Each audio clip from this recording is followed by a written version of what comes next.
ज्ञान हमेशा व्यक्ति को प्रसन्न रखता है और अज्ञानता व्यक्ति के दुखों का कारण बन जाती है।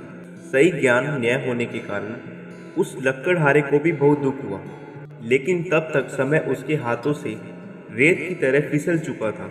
बुद्ध ने शिष्यों को एक लकड़हारे की कथा सुनाते हुए कहा, एक दिन एक राजा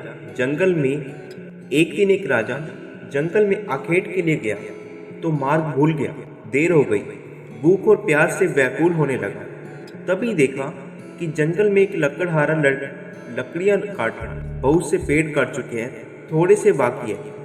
उन्हीं में से एक पेड़ की शाखाओं को नीचे गिरा रहा है। राजा ने उसके पास जाकर कहा, भाई, मैं बहुत भूखा हूँ, बहुत प्यास लगी है, तुम्हारे पास खाने को कुछ है क्या?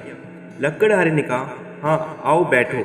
दूर उधर एक बावड़ी था, मैं वहां से पानी लाता हूँ।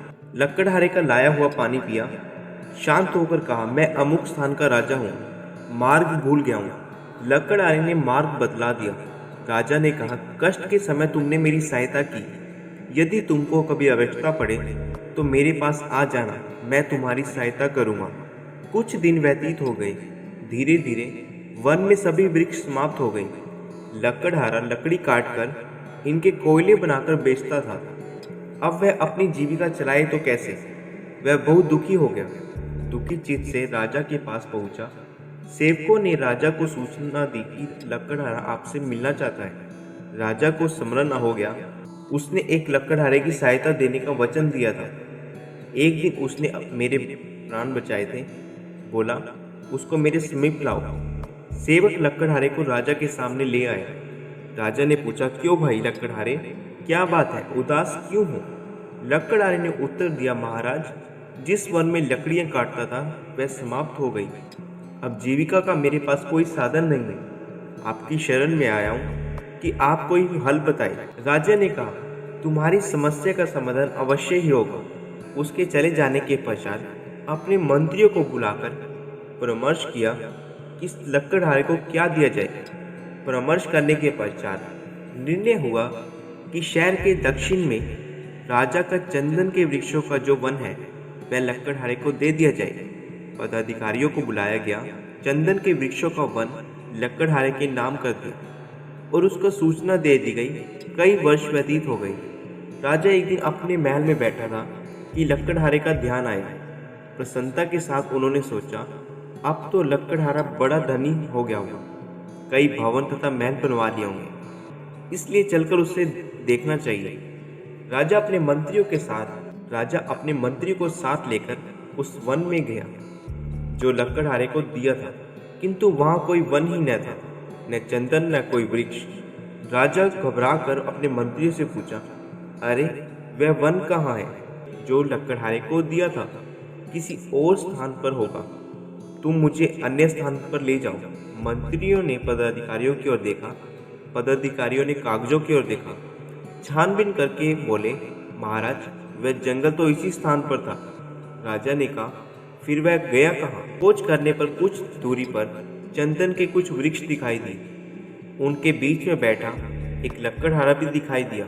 राजा ने उसके पास जाकर पूछा, अरे, तू चिंता में क्यों है? लकड़हारे ने प्रणाम करके कहा, अन्नदाता, आपकी कृपा से इतने वर्ष तो कट गए, अब ये कुछ पेड़ रह गए हैं, थोड़े दिन में ये समाप्त हो जाएंगे। सोचता हूँ इसके पश्चात क्या करूँगा। राजा ने आश्चर्यपूर्वक कहा, वृक्ष तो थोड़े से रह गए हैं, शेष वृक्षों का क्या किया? लकड़हारा बोला, नित्य लकड़ी काटता हूँ, कोयला बनाता हूँ और बाजार में जाकर बेचता हूँ। राजा ने दुख के साथ कहा, अरे भाग्यहीन, यह तुमने क्या किया? यह चंदन की लकड़ी थी, जलाकर कोयला बना दिया। लकड़हारा बोला, चंदन की लकड़ी क्या होती है? राजा बोला, अच्छा होता यदि तू जानता। अभी 2-3 हाथ लकड़ी काट लो और इसे बाजार में ले जाओ, कोयला न बनाना इसका। लकड़हारे ने वैसा ही किया। एक दुकानदार ने देखा, लकड़ी तो असली चंदन की है और लकड़हारा है गवार। बोला, क्या लगेगा इसका? लकड़हारे ने पूछा, तुम क्या दोगे? दुकानदार ने बोला, 1 रुपया। लकड़हारा आश्चर्य से चिल्लाकर बोला, क्या 1 रुपया? उसका तात्पर्य था कि एक छोटी सी लकड़ी का 1 रुपया। दुकानदार समझ गया कि यह जानता है, बोला, 2 रुपये। लकड़हारा और आश्चर्य से चिल्लाकर बोला, 2 रुपये? दुकानदार ने घबरा कर कहा, अच्छा 4 रुपए। लकड़हारा चिल्लाया, अच्छा 4।